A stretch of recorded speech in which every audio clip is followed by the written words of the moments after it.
Hey everybody, DeLong Shot Signatures here. No TTMs today, but I wanted to do something a little bit different, something I've been wanting to do for quite a while now. And this is, we'll see if I can make this into a little series. I don't have a lot available at the time, but maybe down the road we can add to it. But I wanted to talk about um, prospect autographs, if that makes sense. So, the way that I kind of see this is a way to look at the evolution of a player's career um, and kind of highlight the ones that I got before they became who they were and everything like that. So, the criteria that I have for this is I had to have received their autograph before they made their professional debut. So, that's really easy for like the four major sports. Before they play in the MLB, before they play in regular season football, before they debut in the NHL, NBA, everything like that. Um, I'm not really sure how I want to do that with racing yet and where the cutoff is because you get guys that maybe spend a few years in the Xfinity series and then go to the Cup series, but then are they really a prospect? Or, a guy like Ty Gibbs who just goes straight to the Xfinity series, doesn't race a full year. Um, so I'm not sure how I want to do that cutoff yet, but I want to wait at least 3 years into their professional career before I start talking about them. But this guy has been in the NFL for quite a while. So back in 2014, I was able to get Derek Carr to sign a rookie card for me in the 2014 preseason. So quick story on that. I had never sent to NFL players before early on in those days of TTM collecting. I was mainly more of like getting hero cards from NASCAR and NHRA and some different celebrities. So I didn't really get all that much, but I thought, maybe I can buy some trading cards, send those off to players and get those signed. Um, and I went to a store one day. They had the $5 packs of Score Football. I said, sure, let's see what this looks like and everything. I really like the set. It's one that I'm like kind of working on. I've been able to get quite a few of those cards signed over the years. But I told myself no rookies. I'm not going to send any rookies. You never know which ones are actually going to make the team, how long they're going to last. They probably don't ever turn out to be anything. It is what it is. But for some reason, I kept seeing Derek Carr's card with the Raiders, and something told me I need to send to him. Being a Broncos fan and knowing that the Raiders have never really had a good history of quarterbacks, I don't know what was telling me to do that. Like, it didn't make sense for me to think like I should send to this guy. I also didn't follow college football at all at the time, so I could not tell you who any of the rookies were, whether they were a first round pick or what position they played, anything like that. But I said, you know what? It doesn't hurt to send one. Turns out it was worth sending because I got it back a couple weeks later, and it was during the preseason. I think he had just been knocked out of a game with a concussion. So I'm like, oh, well, maybe he'll get to play a couple games this year whenever he heals up and everything, because the Raiders go through quarterbacks so quickly, and we'll see what ends up with him. And ever since then, he has been probably the best Raiders quarterback there has been, at least statistically speaking. Maybe he doesn't have the legacy yet, but there also haven't been that many great Raiders quarterbacks. So so this one counts as a prospect for me because it was after the NFL draft, but before he made his professional debut against the Jets in 2014. So that qualifies him for this.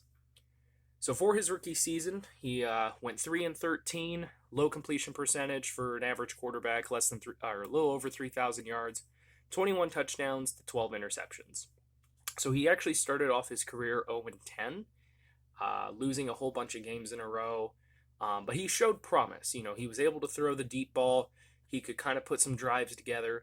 But the team really wasn't set up all that well. I mean, they had he went 36 overall, so they had the fourth overall pick in the draft.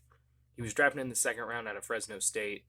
Their first round pick, Khalil Mack, also did some wonders for them until they traded him away. But we haven't gotten to that yet. And so he starts off his career 0-10, and I want to say it was like a Thursday night or a Monday night game or something like that he's playing against the Chiefs.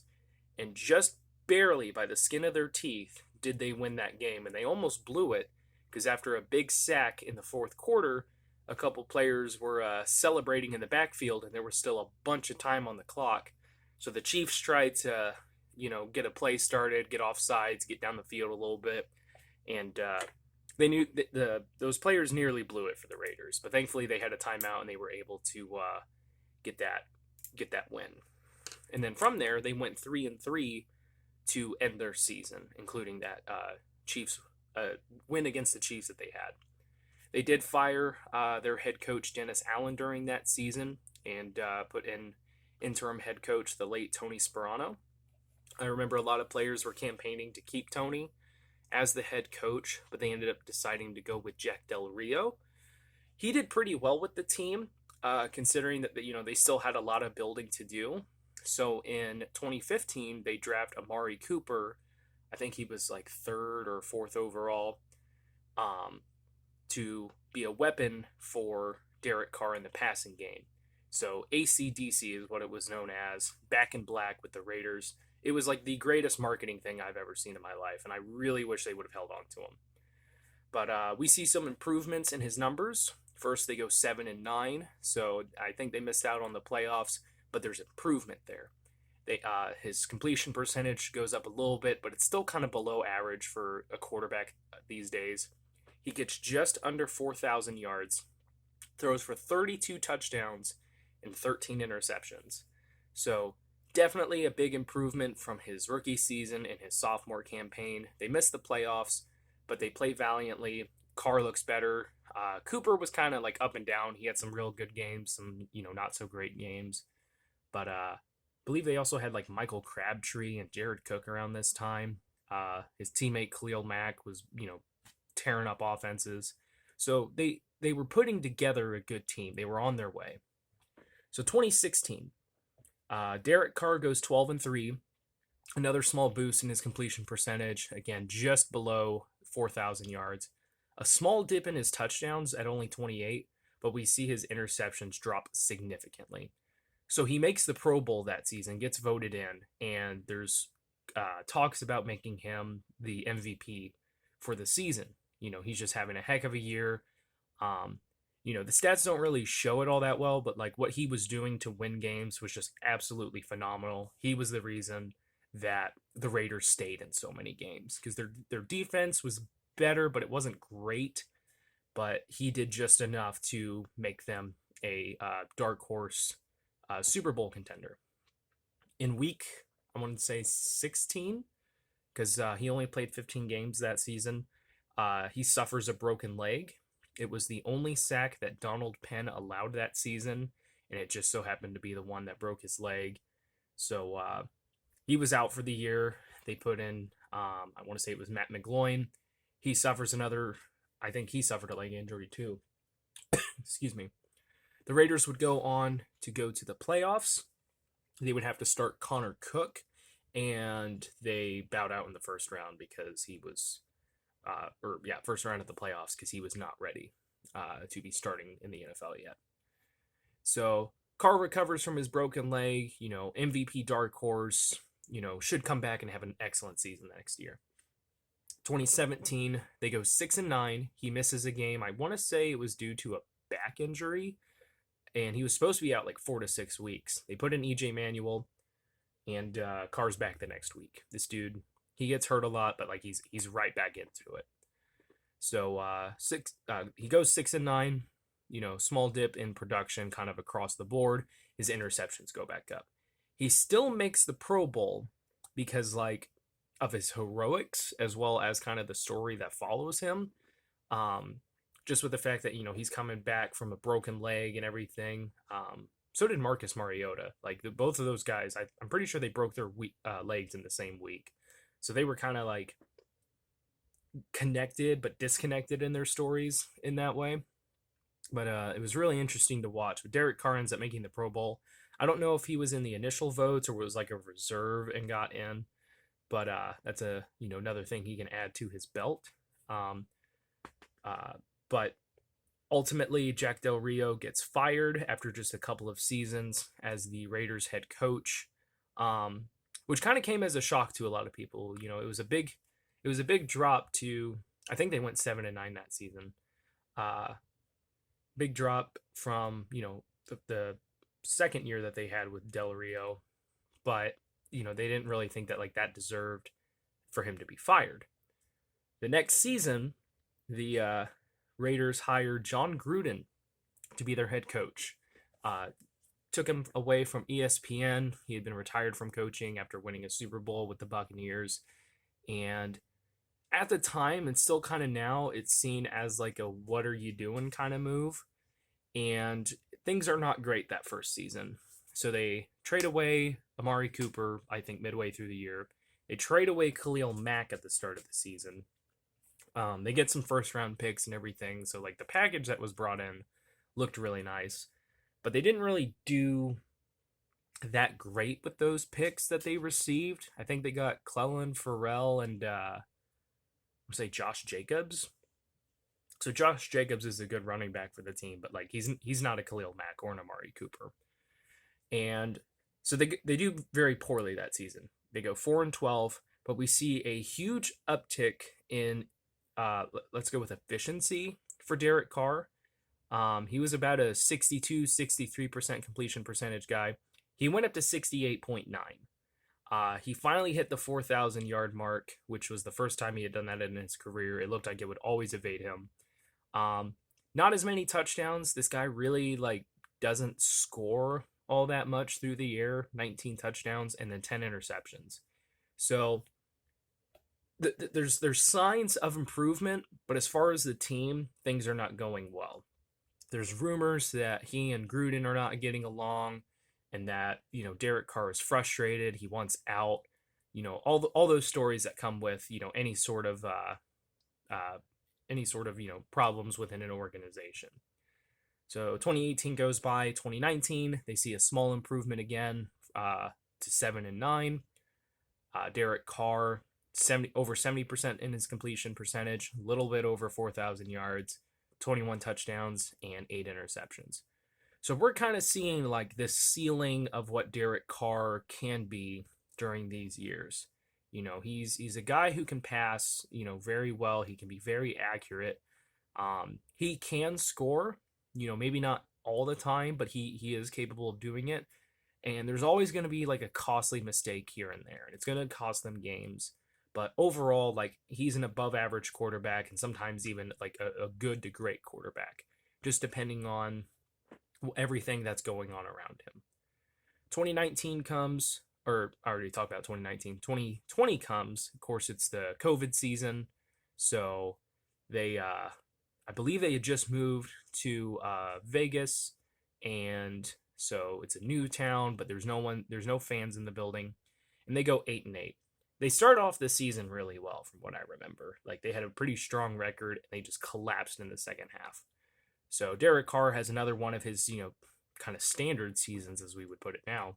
67.3 completion percentage, a little over 4,000 yards, 27 touchdown passes, and 9 interceptions. During this time, he loses his receiving group in Jared Cook, Amari Cooper, Michael Crabtree, Seth Roberts, just all sorts of guys that were really part of the group, really part of the team, and did a really good job. Those have since been replaced with the likes of Henry Ruggs. We've got Darren Waller, who's like one of the best tight ends in the league, although he started off as a wide receiver, so it does make a little bit more sense that way. Hunter Renfrow is super underrated. He's got a reliable running back in Josh Jacobs. A little bit of injury concern there, but still, probably the best running back he's worked with since, Marshawn Lynch. And so again, 8-8 season, kind of a late season collapse, and there's questions about, is Derek Carr the guy? Is John Gruden the guy? Does Derek want to leave? He's a big Cowboys fan. There's questions about whether Dak Prescott's going to be back. So I thought maybe if they did move on from him, that Dallas would be really trying to get him to join the team. But they ended up re-signing Dak. So I don't think Derek Carr is going to be going to the Cowboys anytime soon. So far this season, Derek Carr is 3-1 with a 64% completion percentage. He is leading the league with just under 1,400 yards. So he is passing on average. Oh God, what is that? If it was 400 yards a game, it would be 1,600 yards. So he's actually a little bit less. He's gone down a little bit. 8 passing touchdowns and 3 interceptions. Derek Carr has played very well this season, but he's also not had much of a run game. So in light of that, his passing numbers are going to be a little bit more inflated because if he's not passing, they're not moving the ball. So hopefully Josh Jacobs can get healthy. But what this all really comes down to is just, I started off with, I don't even know why I want to get this guy. Something tells me I need to get this guy. Sent off to him, he signed, and ever since then, he has been, a starting quarterback in the NFL, 3-time Pro Bowler, dark horse MVP, and just a really awesome character in person. Very, very awesome player, and great person as it is. So where he ranks all time, I have some of those rankings on here. His 64.4 completion percentage is 15th all time. That is a little bit inflated since the NFL is now a passing league, and a lot of the especially later in his career, Gruden helped him increase his completion percentage, but still really awesome there. He is 61st all time in passing yards as of right now, 64th all time in passing touchdowns. But for the Raiders, he is 3rd all time with a 50-64 record. So he has 50 wins. That's 3rd all time for the Raiders franchise. 1st all time for minimum 20 games and completion percentage. 1st all time in passing yards. And I want to say he is 1st all time in touchdowns. So this is, statistically speaking, the best Raiders quarterback that they have had. With that, because of his injury in 2016, he has not played in the playoffs for the Raiders at any point in his career. So that's been kind of the disappointing fact of him is he the problem in not helping them get to the playoffs, or is the team around him so bad that he doesn't even get a chance to play in the playoffs?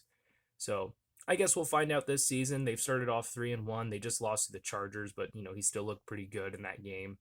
And we'll see how he does with the rest of his career. But let me know what you guys think about videos like this. I do have a few other prospects that I can do a video on, I think in baseball or hockey. I don't have any basketball ones yet, and if I do, it's going to be a while before I can do anything on that. But I've been wanting to do something like this for a long time. I thought it'd be really fun to not only share an autograph, but to share what's happened since then. So thank you guys for watching. I really appreciate it. It helps me out a lot. Best luck with your guys' collecting. Take care.